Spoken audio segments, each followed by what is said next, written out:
is the first person in the world to sell his life. He is the first publicly traded human, which means anyone online, yes, even you, can buy shares in his life and control what he does.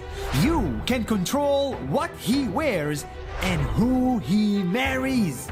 Who is this guy? How did he sell his life?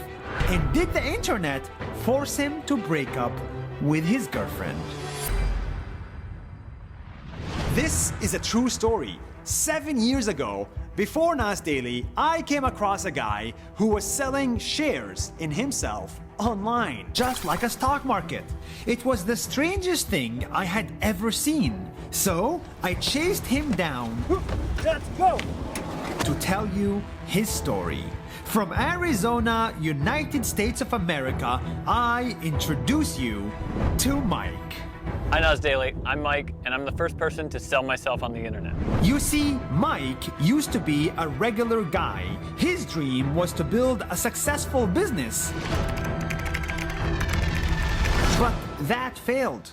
So when nothing worked out, he had the crazy idea of turning himself into a business. So he divided his life into shares and invited people online to buy them for only $1 a share. It's good revenue for him and good business for them. Initially, the project was just going to be about different things that I did online.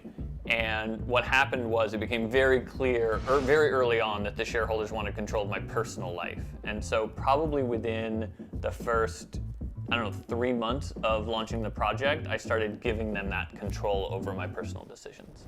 So Mike allowed them to vote on all his personal decisions, from who he should marry to whether or not he should be able to have kids. Luckily, his shareholders allowed him to have kids. There was a time I was thinking about whether or not I should have kids, and so I just let the shareholders decide. I think of them more like my friends. So I ask their advice on everything because I trust them to make the right decisions about my life. Shareholders also vote on topics like if he should go to the gym, They said yes. if he should get in a relationship, They said yes. if he should break up from a relationship, and if he should get a new job. They said no.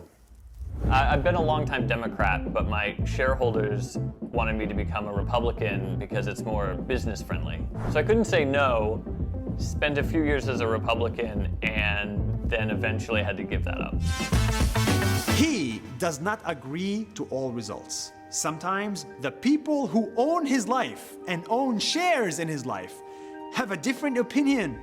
One of the hardest things is when I don't agree with what the shareholders decide. And what I usually try to do is give it my best faith effort.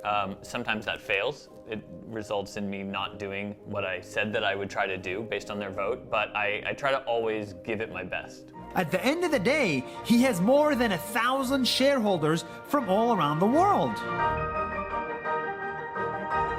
Mike works exactly like a business. When more people buy his shares, the better it is for his business because the price goes up.